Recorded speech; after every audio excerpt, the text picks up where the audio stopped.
Okwamanje 13 kids lost their lives in the Schooler transport lapha eVanderbijl Park. The Department of Education in Gauteng today learned a shock ukuthi there's a Schooler transport that was involved in a crash ne-trucker. I-Department of Education eGauteng ikhiphe a statement ukuthi okwamanje abantwana ababhubhileko they are 13 and then i-3 they are in critical condition lapha esibhedlela. So the police, they said ukuthi they are going to open a case, culpable homicide, ukubulala kongasihloso, to the driver of i-taxi.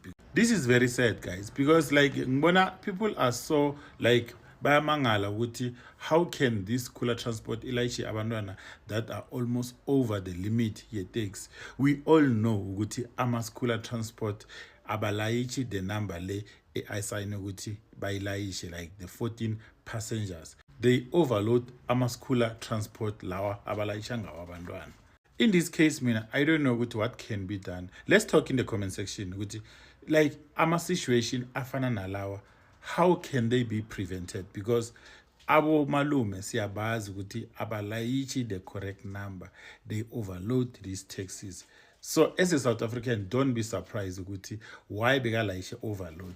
We know that ukuthi abo malume balayisha i-overload yabantwana. If it takes it 14, sometimes they can even go overboard. Thola abantwana bayi-25 in one kombi.